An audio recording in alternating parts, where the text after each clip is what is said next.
لا إله إلا الله محمد رسول الله عليه صلاة الله وآله والأحبة لا إله إلا الله محمد رسول الله عليه صلاة الله وآله والأحبة Shine your mercy like the sun and be gracious as the earth.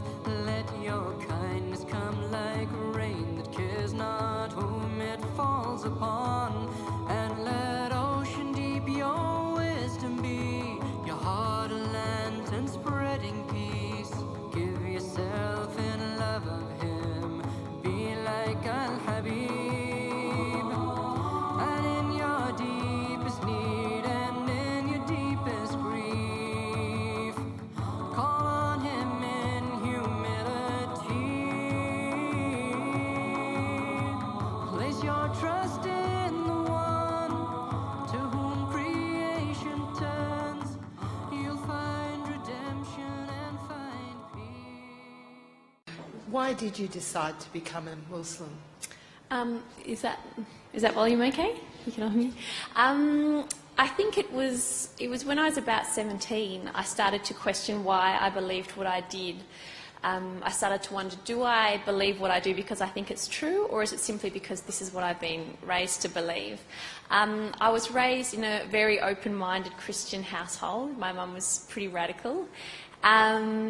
And I always had a very positive connection to God, but I found when I was about 17, as I guess a lot of people do when they're in their teens and start becoming quite existential, I started to have a lot of questions that I didn't feel I was getting answers for, and so I decided to start looking into different religions.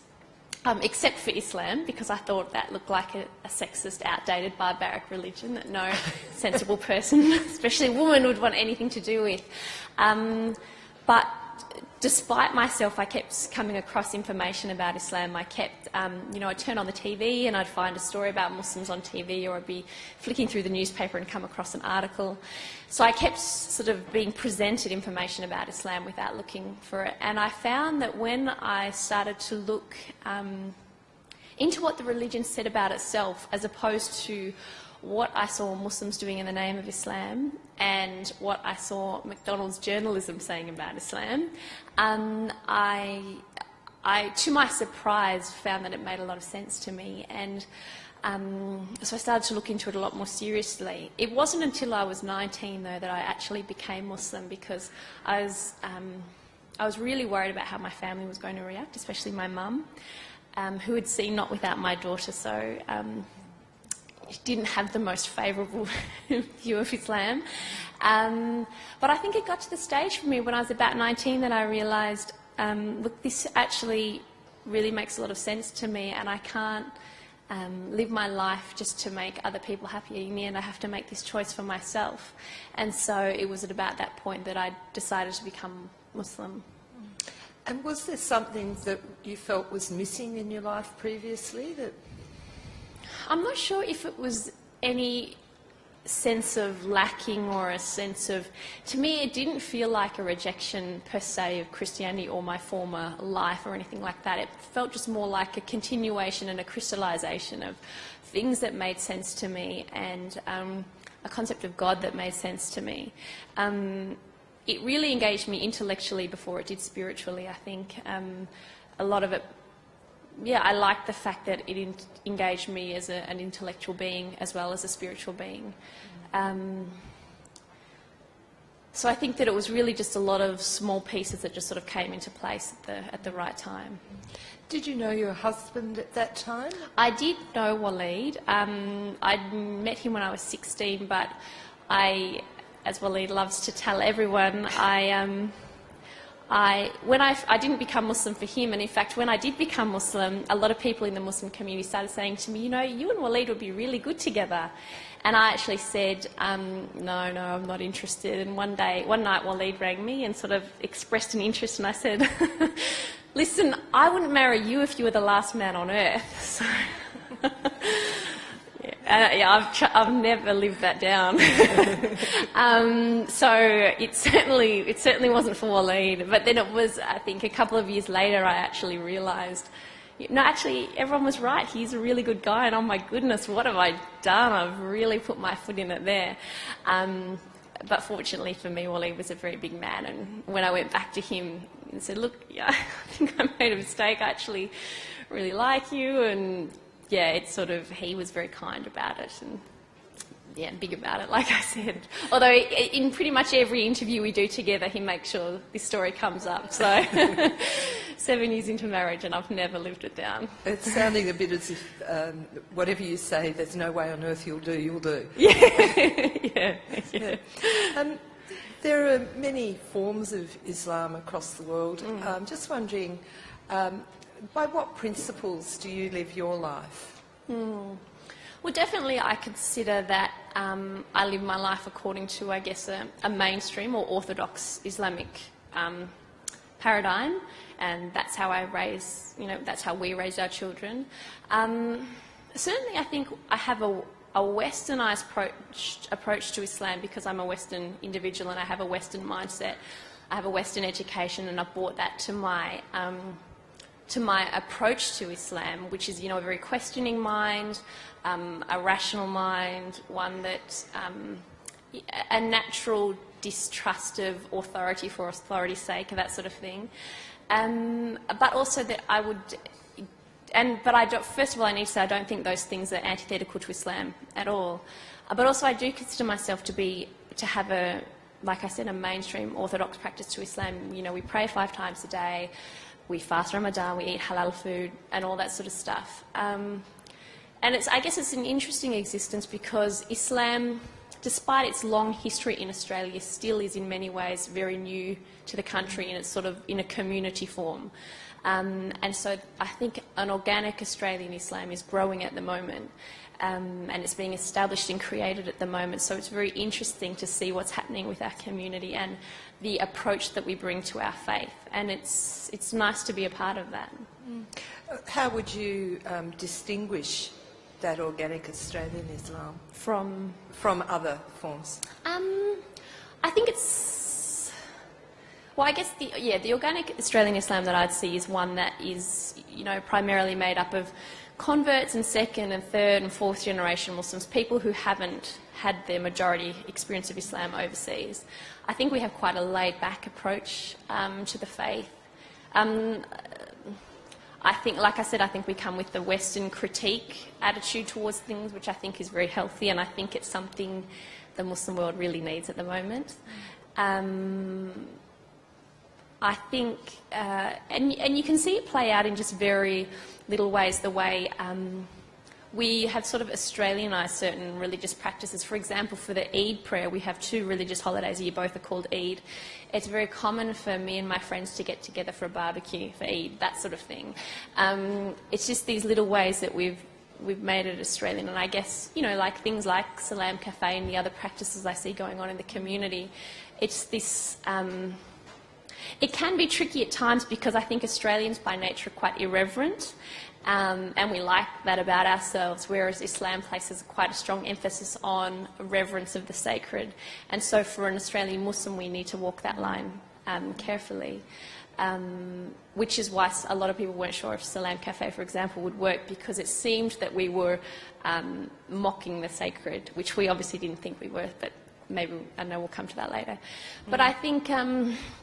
I think it is that just sort of Australianised approach of being laid back and looking at things critically and trying to get rid of a lot of the BS, I think, that's come from overseas, a lot of the cultural baggage that we've seen come from overseas that has somehow been infused with our religion. I think when you're approaching it as a relatively new community, you can have a much clearer eye about stuff that has seemed to have seeped into the religion that doesn't really have any place in it, simply because Islam has existed in cultures overseas for hundreds of years, and the two have unfortunately become meshed. So it's easier for us to sift the two out. Are there activities and behaviours and perhaps attitudes that you formerly had that you, or did, that you don't now? Well, I never really drank, so that wasn't a big deal to give up. I'm not sure, really. I mean, I was 19. I was still relatively young when I became Muslim. I don't think there really is a huge amount. Like I said, I never really drank anyway, so that wasn't a big deal to give up. And I still do all the sort of things that I always did. You know, I still study, I still work, I still go out with my friends and, you know, that normal sort of stuff. So I'm not sure if there has been... I think a lot has been added to my life, but I don't really feel like a lot has been taken away. Has your faith affected your tastes in things like art, music? Yeah, definitely. It's interesting, actually. I think I definitely seem much more inclined towards, you know, Middle Eastern and Moroccan and that sort of thing, aesthetics in that sense. I guess that's my way of trying to find my way within a very old tradition and finding my place in that. And I think that's through doing a lot of travel in the Muslim world as well and feeling a connection to that. In terms of music, unfortunately, I still have pretty bad taste in music. I still listen to terrible FM radio and stuff like that. I think what surprised me is that my taste in food has really widened. I think, 10 odd years ago, the Australian palate was still a bit bland. You know, it was just standard at home for us to have chops and 3 veg for dinner. And so I find that, I'm much more courageous and interested in foods. You know, I never used to like things like olives and dates and all that sort of stuff, but now I genuinely feel a natural affinity towards it, I guess, not just for cultural reasons, but those foods actually have a real place in our religious tradition as well. So I have an attachment in that sense too. I know that you've seen ECATs in Malaysia, I think. What impression do they have on you? I think the first thing that struck me is it's a really good example of the diversity of the Muslim world. The Muslim world is just so extremely diverse, and I think clothing is a really good example of that. You know, the ikats that you see. One of the first things that really surprised me was that a lot of them are silk, and you see men wearing them where in Orthodox Islamic law, men should never wear silk. It's actually forbidden. Silk and gold are meant only for women. So it's very interesting to see that this was the standard cultural dress of a lot of these very practicing Muslim countries. And so you see that, but you'd never see men, for example, in Saudi wearing that. You'd never see men in Northern Africa dressed like that. And it was nice when I think we're at a time in the Muslim community where a lot of people are trying to homogenise us and make us all the one thing, to see actually for 1400 years we've had a very diverse tradition in every respect, from the food we ate to the way we approached our faith, and I hope that we don't ignore that. There is actually quite a lot of controversy in various parts of the world about the way in which Muslim people, and particularly nowadays women, dress, which I'd like to discuss. But what are the main guidelines in terms of Islamic dress? There actually aren't a lot of specified guidelines. The idea is that for men and women the clothes shouldn't be tight, and they should be modest, so relatively covering, and they should, for women, the general idea is that they should cover everything except the face, hands and feet, whereas for men, the minimum men should cover is between the navel and the knee, but in the vast majority of Muslim countries, men cover a lot more than that. You know, if you go anywhere in the Gulf, the men cover pretty much as the women do. They would never go out with short sleeves on, with bare legs. They would never go out with their head uncovered. It seems really ill-mannered. But in terms of if you're looking strictly at what the religious law specifies, that would be the case. And so that's why you'll find, because it's relatively, there aren't a lot of prescriptions, that's why you'll see, the way, for example, Muslim women dress in Malaysia is very different to the way women dress in Tunisia, to Somalia, those sort of countries. Each culture has sort of found its own way in that regard. And I heard you once on Salam Cafe saying, we should be over asking about the hijab and why I'm wearing the hijab and so on. And I actually applauded you on that particular night, thinking, yes, good on you. But reflecting on that, reflecting on that, throughout history there's been all sorts of discrimination and retribution in terms of the way people dress, not just Muslim dress, in various ways. And it's pretty obvious today that in some Western countries and even in some Muslim countries that we're far from a consensus on the issue. So let's start by asking why you wear the hijab. So why do I wear hijab? Yes. I think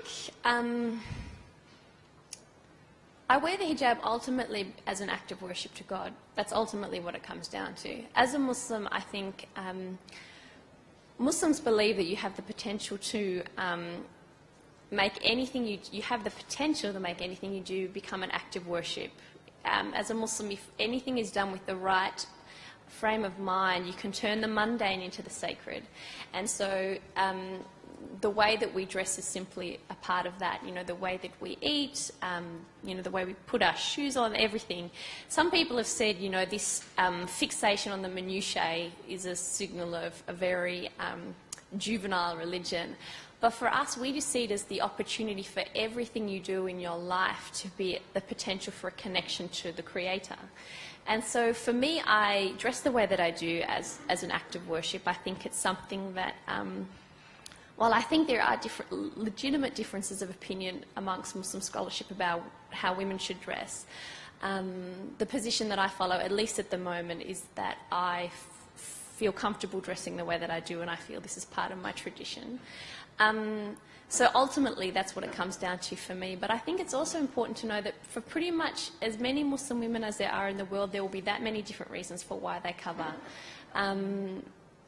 Majority of them would say that they do it out of it as, again, for themselves as an act of worship to God.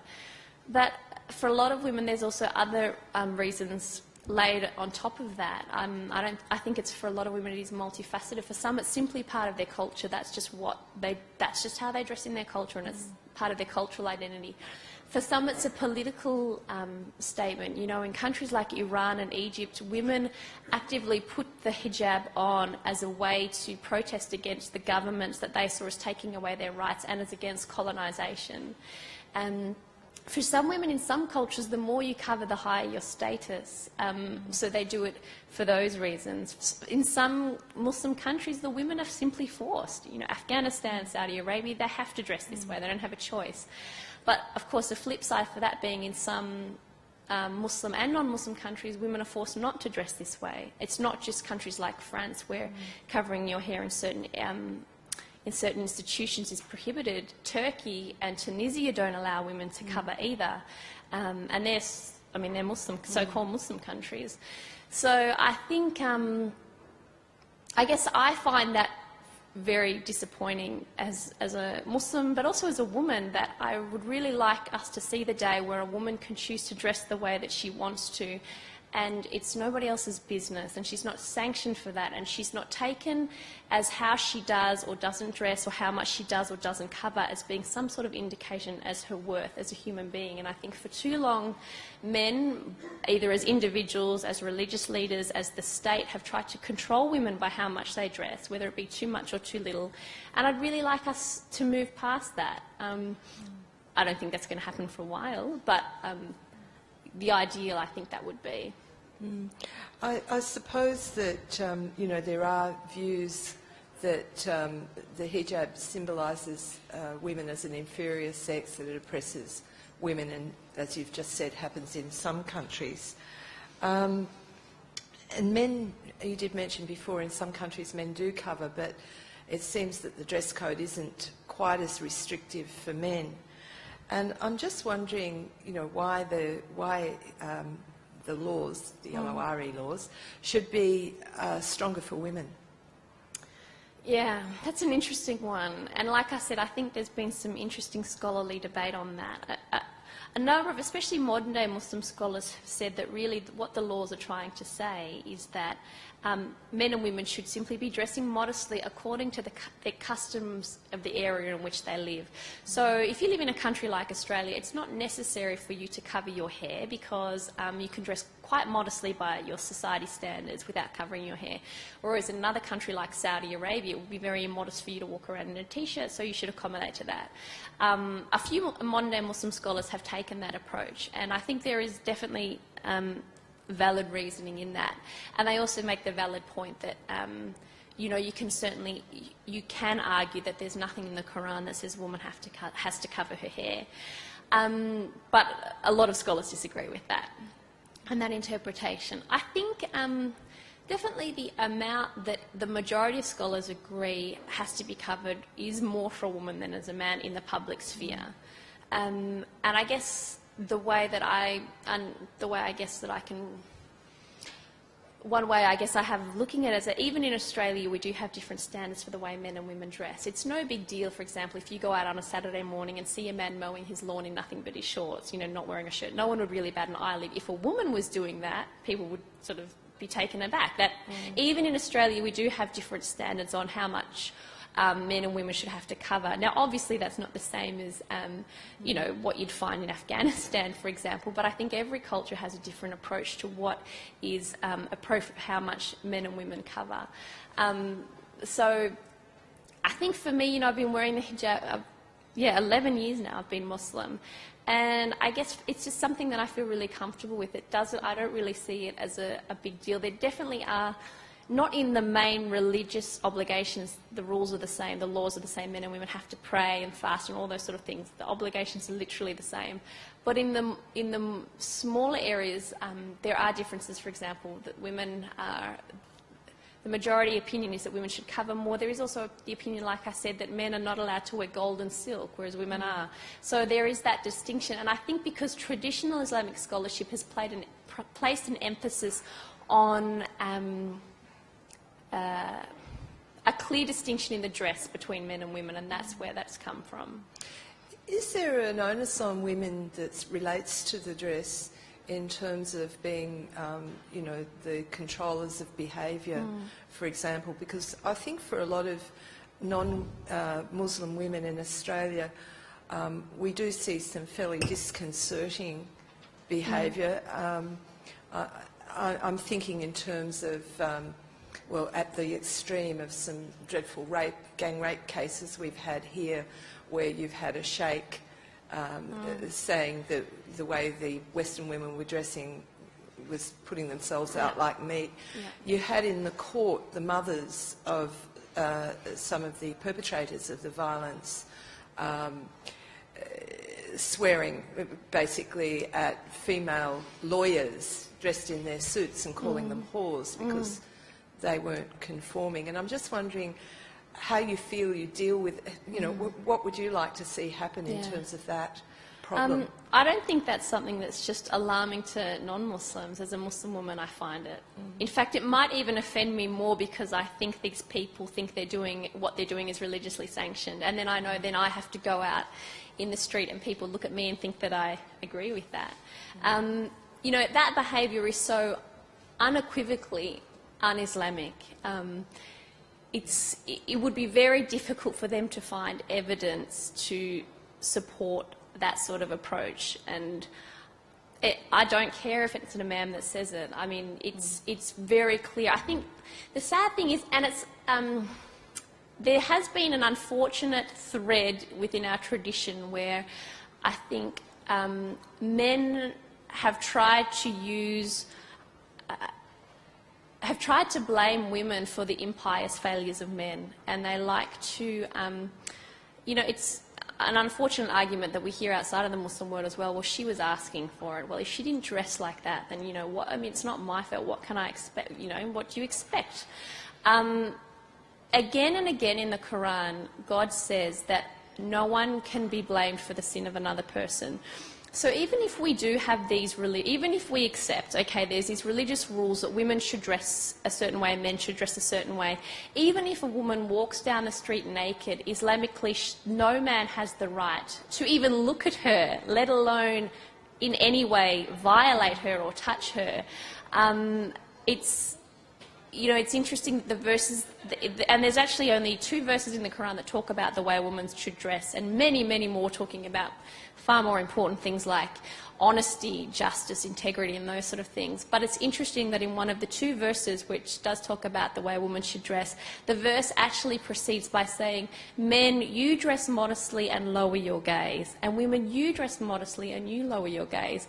The idea being that this concept that there is an onus on women to dress in a certain way because men can't control themselves is simply erroneous. You can see it in reality. Old women are raped in nursing homes. Women who cover fully in the burqa in Afghanistan get raped. You cannot say that, well, if they hadn't dressed so provocatively, if they hadn't led me on, then none of this would have happened. It's unfortunate and it's sickening that men in my religious community say that. I cannot condemn it strongly enough as a Muslim, as a woman, as a feminist. It's a sickness that needs to be weeded out. Like I said, this isn't something that's unique to the Muslim community. Unfortunately, that opinion exists outside of the Muslim community as well. But, you know, I think, you know, in light of the gang rape things and the frightfully helpful comments made by Sheikh Halali, the Muslim community has to be honest with itself about dealing with these issues, because it's a sickness. That's ultimately what it is. It's a sickness, and it's un-Islamic. So there's no way around that. And I guess the feminist side of it, in fact, is one of the things that a lot of women worry about. I think we tend to think we fought so hard for equality, and as you say, this sort of thing is not helpful to anyone. But what is the, how would you characterise the relationship between men and women, perhaps your own relationship? I can only speak from my own experience, but all the relationships that I have with Muslim men in my life have been very positive and supportive and egalitarian. I'm here because my husband is at home with our 2 children. I recently went to Spain for a conference for 9 days, and my husband stayed home with our 2 kids, and I got home and he'd done the housework and made dinner and done the washing and done the grocery shopping. And I think this isn't unique. It isn't because my husband is, strange or going against the teachings of Islam. We believe that is what our religion teaches, that men and women, you'll find nowhere in the Quran does it say that women are meant to be in a relationship of obedience to husbands. In fact, it says that men and women are partners to each other, and you are meant to be garments of one of the other, protecting each other. And so, I look at my friends who are Muslim, and they have similar relationships with their husbands who are supportive and encouraging, and it's egalitarian and it's equal, and that's just how it works. Now, that's obviously not to say that's how it is in the entire Muslim world, but that's also not how it is for the rest of the non-Muslim world either. Culture plays a role and individuals play a role and that sort of thing, but I don't think that our relationship is anything unique, and I certainly don't think it's that way in spite of Islam. I think it's that way because of our religious tradition. To what extent have you been abused for wearing the hijab, and have you ever sort of thought about whether maybe it might be more... Yeah, I've certainly had my fair share of, abuse on the street and shop assistants that clearly don't want me in their shop, and people that seem alarmed when I get on their aeroplane and that sort of thing. And I definitely, I'd be lying if I said I haven't thought, look, I should just take this off. It's causing too many problems. This is too hard. If it's meant to be about modesty, then I feel like I'm attracting more attention, if anything, by wearing it. But I think, especially after things like September 11 and the London bombings and that sort of thing, where people would yell at me on the street or yell things at me in the car. And I think especially once I had children, my daughter's 6 now, and we go out on the street and she hears what people say and she sees the way they look at me, and they start to pick that negativity up, and I don't know how to explain. I don't want to have to explain racism to my children and discrimination and bigotry and that sort of thing. So I wondered, well, do I take it off? But then I guess for me, it was also the message that, well, what does that say to my children as well? That if enough people beat you down and tell you you're wrong, then you be ashamed of who you are, and that you have to change who you are because some racist idiot on the street doesn't like it. What does that tell you about your religion as well, and integrity and those sort of things? So I think I came to the place within myself where I made the choice that I want to keep dressing this way, but I'll also take the opportunity, instead of just giving into to discrimination and bigotry and all that sort of stuff, to say I'll be who I am, and I'll try to live a life to show people that being Muslim is nothing to be ashamed of. And me dressing this way isn't meant to be a political statement to make you feel uncomfortable. And me dressing this way isn't me saying, well, I think you should dress like me. Or me dressing this way is not a negation of everything feminism has fought for the last however many years. This is just simply who I am, and it's part of my faith, and I feel no contradiction between wearing a hijab and being Australian, or wearing a hijab and being a feminist, or wearing a hijab and being liberated, or anything like that. And if anything needs to change, maybe it's your negative attitudes and not who I am. Because if everyone had to change because there were ignorant idiots out there, we would live in a very sad society, I think. Well, it's interesting that we don't seem to have any problem with Christian nuns wearing habits and so on, but if it's the leaders of religion, but we do when it's a group. And then I think not only here but in other countries it's been compared with people wearing swastikas and so on. But despite, accepting what you're saying there, nonetheless, in some other countries, the hijab has been banned in schools, in government buildings. That's not just in France and some of the European countries. There's the view that it isn't good for a secular society. Does that concern you at all? I mean, does that disconcert you at all? Yeah, I think anything... It bothers me on a few levels. It bothers me anywhere that sort of limits the choice of women in all spheres, but limits the choice of women in how they choose to dress worries me, or I feel uncomfortable about. I think also it worries me because while I can see what certain governments are doing in that they think to do this it will help minimise radicalisation and that sort of thing, I think it's so counterintuitive, because all that's going to happen is the women that dress like that, who really feel it's my obligation, I have to dress like this, and if I don't then I can't leave the house, you are simply going to isolate these women more. And soon all they will feel is, well, the only place I can go to school is this religious madrasa down the road because it's the only one where I can dress the way that I want. That, if you want a ticket to isolation and radicalisation, I think this is a good start. You know, I really think ideally you want a society where these women and these people feel part of the society, feel welcome and part of the society, are encouraged to participate in and be educated by the society.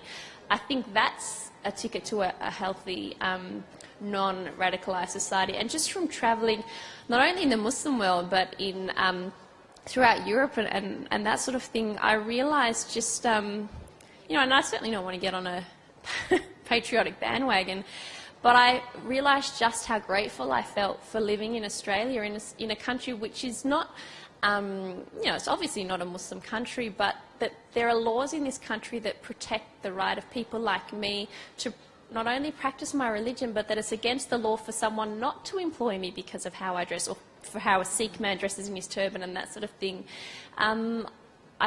I was just so incredibly grateful for that after seeing what's going on in a lot of European countries and also a lot of Muslim countries, where minorities are also discriminated against, and Muslims who don't fit the dominant political line are discriminated against. I really am really grateful for the way it works here, I think. Susan, there's a great many other things I'd love to ask you, but I'm afraid we've run over time. So thank you very, very much. Thank you.